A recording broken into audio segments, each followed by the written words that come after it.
দেখতে শুনতে মাশাআল্লাহ হেড স্যারের ছেলে। আমার মনের মানুষকে সমবয়সী হলে হবে না, কমপক্ষে 8 থেকে 10 বছরের বড় হতে হবে। এজ গ্যাপ বুঝছিস? Age gap. তোমাদের জন্য নতুন একজন গণিতের টিচার এসেছেন।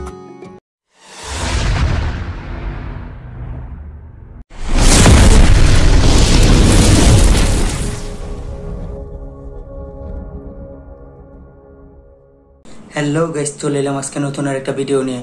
আজকে কথা বলবো ইয়াশ রোহন এবং ততনির নতুন একটি নাটক শালিক বালিকা। এই নাটকটি আমি দেখেছি, আমার কাছে কেমন লাগলো সেটাই বলবো। এই নাটকের অনেকদিন পর আমি ইয়াশ রোহনের নাটক দেখেছি। ইয়াশ রোহনের নাটক আমার কাছে ভালোই লাগে। ইয়াশ রোহনের অনেকগুলো কাজ আমি দেখেছি, আমার কাছে ভালোই লাগে। আর ততনির কথা কি বলবো, ততনির একটি নাটক আমি মিস করি না, কারণ ততনির অভিনয় সবসময় আমার কাছে বরাবর ভালোই লাগে। আর এই নাটকেও অনেক ভালো করেছে। আর এই নাটকটার কাহিনী শুরু হয় একটা বান্ধবী ততনি তার ক্লাস ফ্রেন্ডকে বলে যে আমার এরকম একটা ছেলে পছন্দ, যে আমার এরকম অনেক কিছু বলে তার পছন্দের কথা, যে এরকম একটা ছেলে আমার কাছে, এরকম ছেলে যদি হয় তাহলে আমি তাকে আমার জীবন সঙ্গিনী বানাবো।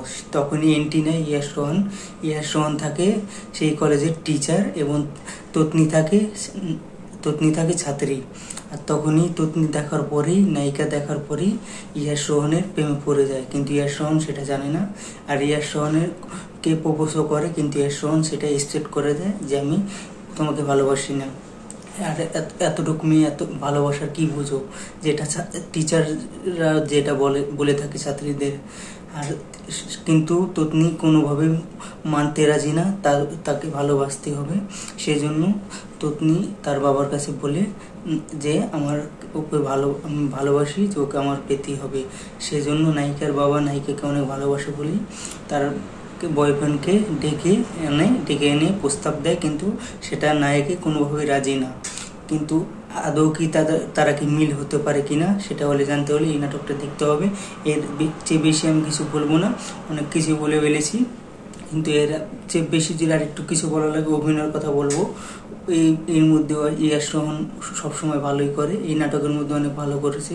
ইয়াশ রোহনের অভিনয় সবসময় ভালোই লাগে আমার কাছে, কিন্তু সবচাইতে নজর কেড়েছে যার অভিনয় সেটা হচ্ছে নায়িকা ততনির। এই ততনির অভিনয় আমি সবসময় ভালোই লাগে। এতটা সুন্দর অভিনয় করে, এতটা সাবলীল অভিনয় করে, সেটা জোবানের সাথে হোক, সেটা অপূর্বর সাথে হোক, কিন্তু সেটা ইয়াশ রোহনের সাথে হোক, যে হিরোর সাথে হোক, কিন্তু সাবলীল অভিনয় করে। আমার কাছে সাদিয়া আরমান এবং ততনির আমি অনেক বড় ফ্যান। ততনির এবং সাদিয়া আরমান, তাদের নাটক আমি একদমই মিস করি না। আমি শুরুতেই বলেছি, কারণ যতগুলো নাটক রিলিজ করে নতুন আমি তাদের নাটকটা বেশি প্রাধান্য দিই, আর আগে দিই, দেখার পর আপনাদের সাথে রিভিউগুলো দিই। আমার কাছে তাদের নাটক অনেক ভালো লাগে।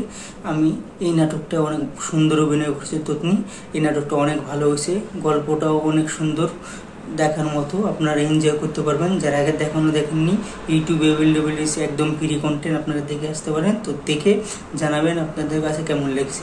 আর যারা আমার চ্যানেল নতুন আছেন, চ্যানেলটাকে সাবস্ক্রাইব করবেন এবং ভিডিওটা বেশি শেয়ার করবেন।